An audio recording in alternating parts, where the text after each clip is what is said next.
place to go. That was the basis of it. The Palestinian Arabs gave no evidence. Well, they had given evidence to Palin in 1920, Haycraft in 1921, Shaw in 1929, Hope Simpson in 1931, Peel in 1937, Woodhead in 1938. They had gone to the 39 White Paper Conference in London. They had appeared before the Anglo-American Committee of Inquiry. And even the Palestinian Arabs by that time began to suspect that commissions of inquiry were really simply a means to buy time and fudge issues and initiate policies that were dictated by considerations other than the merits of the case. UNSCOP weighed the arguments. Since the Balfour Declaration was issued, violation started. It is the homelessness of the Jewish people. Demand, and then that grows bigger and bigger. The deal of the trouble, worry, and persecution which has beset the Jews throughout the safeguarding of the Arab character of Palestine is a work of Jewish planning, Jewish genius. It concluded, Palestine, within its present borders, shall be constituted into an independent Arab state, an independent Jewish state, and the city of Jerusalem.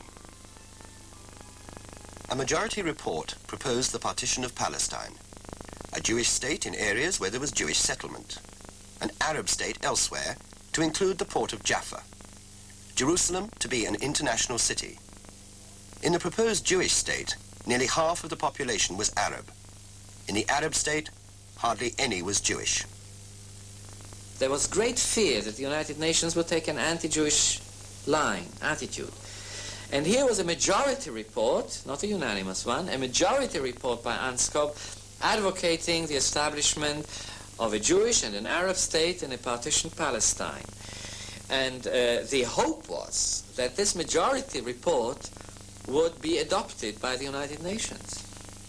They were horrified, literally horrified, particularly as the 1947 proposals territorially included even more Arab territory within the confines of the state, the Jewish state to be.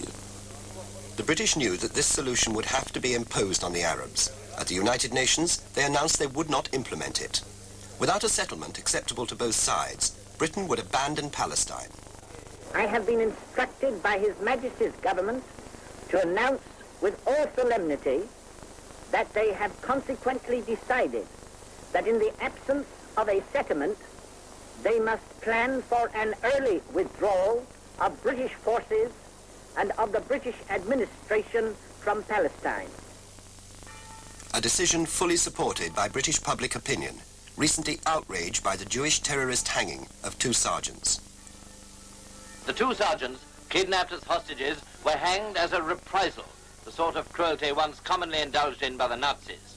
Until the appalling situation in Palestine is cleared up, unspeakable outrages may well continue. There was no element of bluff in the decision. The government were quite determined that they would carry out the decision as they stated it to the UN. But there was great skepticism about it. The Russians were skeptical. They thought that we were trying to find some way of holding on to supposedly important strategic positions in Palestine. The Americans thought that we were bluffing in order to put pressure on the United Nations to reach a clear decision, and that we could be persuaded, if the worst came to the worst and the United Nations failed, we could be persuaded to prolong our stay in Palestine. After years of strenuous but unavailing effort, His Majesty's government have reached the conclusion that they are not able to bring about a settlement in Palestine based upon the consent of both Arabs and Jews, and that the mandate is no longer workable. The United Nations debated partition. To lend its authority to the idea of partition would need a 2/3 majority.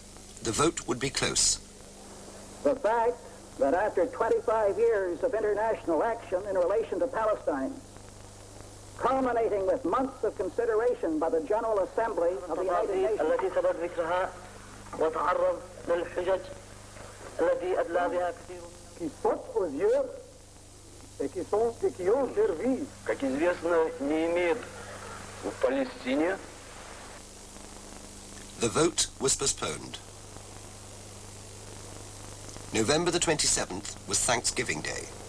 November the 28th, they debated but adjourned again. November the 29th, jury in Palestine held its breath. I declare open the 128th plenary meeting of the General Assembly. Yesterday, as you recall, we voted to adjourn the consideration of the question before us for 24 hours. This delay was provided in order to make it possible for some measures of conciliation to be taken by interested members. I remember this night as if it happened yesterday. I respectfully submit, Mr. President, that we should proceed to the vote. And I think I will remember it forever. I'll never forget it. You all know how to vote. Those who are in favor will say yes. Those who are against will say no. And the abstainers always, they know what to say. We are sitting close to the radio and listening to the no's and yes. And everyone had some papers with pencils marking the votes. Argentina, abstention. Australia, yes. We had somebody with the earphones on and our good radio, writing it down, calling it out and writing it down. El Salvador, abstention. Ethiopia, abstain. Oh, it was a remarkable night. France, yes. France had been expected to abstain. I call on the public, and I hope that you will not have any interference on the voting on the debate. I am confident on the way you will behave in a so serious decision taken by this assembly, because I am decided not to allow anybody to interfere in our decision. And when Gromyko said, da, yes, well, we knew it was through. Soviet Union, yes. The United Kingdom, abstain. The United States, yes. Uruguay, yes. Venezuela, yes. Yemen, no. Yugoslavia, abstain. The resolution of the DAC Committee for Palestine was adopted by 33 votes, 13 against, 10 abstentions. I think it was the biggest day in our life. We never thought we would have our own country so quick. Tens of thousands of people were already in the streets.